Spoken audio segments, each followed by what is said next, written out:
सिंध जे सदाबहार फ़नकार राग जे राणे ख़ान साहब उस्ताद मंज़ूर अली ख़ान जी अॼु 38वीं वरसी मल्हाई पई वञे। सदारती अवार्ड माणींदड़ भलोड़ क्लासिकल रागी उस्ताद मंज़ूर अली ख़ान 1952 ईस्वी धारे शिकारपुर में गवैये उस्ताद जमालो ख़ान जे घर में जन्म वरितो।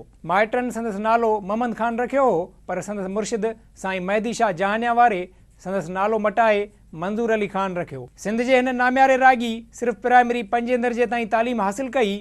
गवलियार घराणे सां तालुक़ हुजण करे खेसि नंढे हूंदे खां ई राग जो तमामु घणो शौक़ु हो।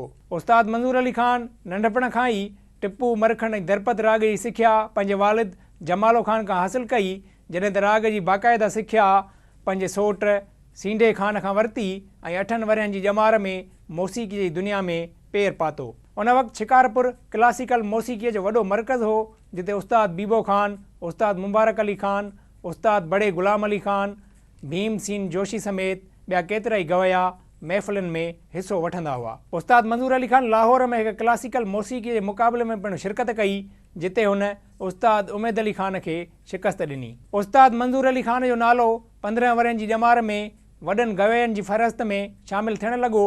हू हमेशह अवामी मेड़नि, बुज़ुर्गनि जे मेलनि ऐं आम माण्हुनि जे अॻियां ॻाइण खे तरजीह ॾींदो हो ऐं शाह लतीफ़ सचल सरमस्त समेत सूफ़ी बुज़ुर्गनि जे मेलनि ते ज़रूरु हाज़िरी भरींदो हो। उस्ताद मंज़ूर अली ख़ान जा हूअं त सभु कलाम मशहूरु थिया, पर ख़ासि करे परचनि छाल पंवार, वींदसि यार मरी, उमर देस पंहिंजो विसारणु ॾुखियो आहे ऐं ॿिया केतिरा ई कलाम तमामु घणा ॿुधा वञनि था। उस्ताद मंज़ूर अली ख़ान जॾहिं ॻाईंदो हो त संदसि सुर ऐं लय सां गॾु संदसि सरगम ते माण्हू झूमंदे नज़र ईंदा हुआ। हुन भिटाई सचल सरमत समेत सूफ़ी शाइरनि खे ॻाए घणी मक़बूलियत माणी। उस्ताद मंज़ूर अली ख़ान पंहिंजे राग ज़रिए सिंधी सक़ाफ़त, तहज़ीब, तमदन, राग ऐं क्लासिकल मौसीक़ीअ खे ॾेह तोड़े परॾेह में मुतारिफ़ करायो। उस्ताद हर रंग में ॻाईंदो हो, जंहिंमें क्लासिकल, काफ़ी, गज़ल, ठुमरी ऐं आख़िर में ख़याल बि। उस्ताद मंज़ूर अली ख़ान बहितरीन अंदाज़ सां ॻायो, हुन मौसीक़ी जी दुनिया में नवां तजुर्बा कया। उस्ताद मंज़ूर अली ख़ान शिकारपुर मां लॾे टंडे आदम जे जुम्मन शाह पाड़े में अची रहाइश अख़्तियार कई ऐं 1942 ईस्वीअ में क्लासिकल ॻाइणे उमैद अली ख़ान जी भेण सां शादी कई, जेका रिश्ते में संदसि सोट हुई, जंहिंमां खेसि 3 न्याणियुनि जो औलाद थियो।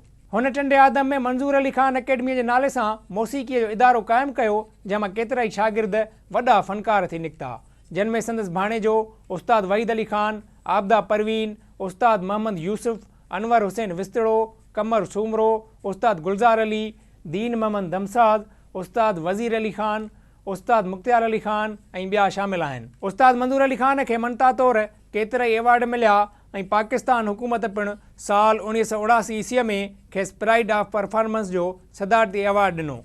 उनखां सवाइ सचल एवार्ड, लतीफ़ एवार्ड ऐं सगा एवार्ड समेत केतिरा ई एवार्ड हासिल कया।